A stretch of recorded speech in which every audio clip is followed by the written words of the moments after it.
आप सभी को जय श्री राम जी। आज की कहानी का मुख्य शीर्षक है कर्मों की दौलत। एक राजा था। उस राजा ने क्रूरता से बहुत बड़ी दौलत इकट्ठी की और उसमें से खजाने में से कुछ दौलत निकाल करके दूर जंगल में जा कर के एक तय खाने में छुपा करके आ गया। और उसकी दो चाबी थी, एक राजा के पास और दूसरी खास उसकी मंत्री के पास, और तीसरे आदमी को किसी को कुछ पता नहीं था, सिर्फ दोनों को ही पता था।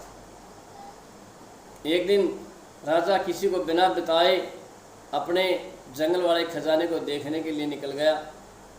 उसने दरवाज़ा खोला, अंदर घुसा और सोने चांदी हीरे जवाहरात खजाने को देख करके बड़ा प्रसन्न हो रहा था, बड़ा खुश हो रहा था। हाय, ये मेरा खजाना, इतना खजाना बहुत बढ़िया, बड़ा प्रसन्न हो गया। इधर से संयोग से मंत्री भी उसी रास्ते से कहीं जा रहा था। रास्ते में उसने अपने खजाने का दरवाज़ा खुला दिखाई दिया। उन्हें सोचा, हो कल मैं रात्रि को देखने के लिए आया था, भूल से कोई दरवाज़ा खुला नहीं छोड़ गया। उन्हें बाहर से दरवाज़ा बंद किया और चला गया। थोड़ी देर बाद राजा ने पूरा खजाना को देख करके जब बाहर निकलने लगा, दरवाज़ा बंद पाया। बाहर से आवाज़ लगाई, चिल्लाया, दरवाज़ा को पीटा, थपथपाया, लेकिन आवाज़ को कौन सुनने वाला था। बहुत चिल्लाया, दरवाज़ा खोलो, दरवाज़ा खोलो, कौन सुनने वाला था। उस जंगल में कोई नहीं। हार करके बेचैन होया और ज़मीन पर गिर गया।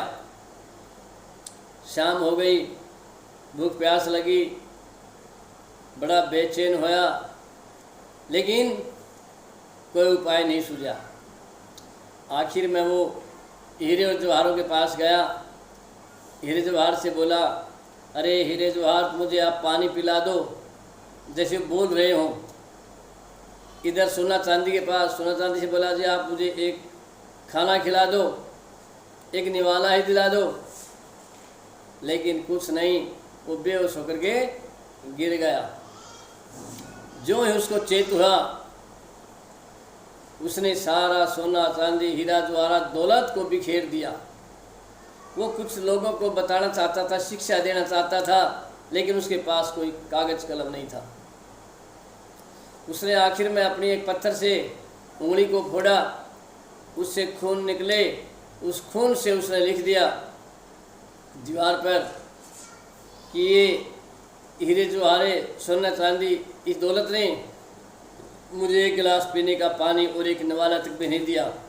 ये सच है, अंत में भी यही सत्य है। इधर से पूरी सेना और मंत्री राजा को ढूंढने लगे। देखा, मंत्री भी आ गया। देखा तो दरवाज़ा खोल के, ओहो, राजा तो यहाँ मरा पड़ा है। उसके लाश को जीव जंतु इत्यादि कीड़े मकोड़े वगैरह खा रहे हैं, यदि ये पड़ा है। उसने दीवार पर देखा, लिखा हुआ। जब उसे कहा, भाई आखिर सच यही है, सच यही होती है, क्योंकि कर्मों की दौलत है। उसमें कहा है, जो इंसान जैसा कर्म करेगा वैसा ही फल मिलेगा। क्योंकि उसने कहा वो धन था, वो क्रूरता से कमा हुआ था, ठगी से, चोरी से, और वो उन्होंने उसको छुपा रखा था खजाने में, खजाने में छुपा हुआ था। इस प्रकार असली दौलत हमारे जो है परमात्मा ने हमारे को बख्शी है। कौन सी दौलत? जिसकी कोई पूंजी नहीं चुका सकता, कोई उसको देता। असली श्वासों की पूंजी, श्वासों की दौलत। इसलिए हम अपने जो है अच्छे कर्म करें, ताकि असली दौलत हमारे साथ जाएगी। असली दौलत परमात्मा के नाम की कमाई की है। श्वासों की पूंजी असली दौलत है, और उन श्वासों की पूंजी से सत्कर्म करके, लोगों को निस्वार्थ भाव से सेवा भाव करके, परमात्मा पसंद करके जाएं। ये दौलत हमारे यहाँ भी कायम आएगी, परलोक में भी काम आएगी। यही आज का मुख्य शीर्षक था, कर्मों की दौलत। जय श्री राम जी। यदि आप YouTube पर पहली बार आए हैं तो चैनल को सब्सक्राइब करें, लाइक करें, शेयर करें। जय श्री राम।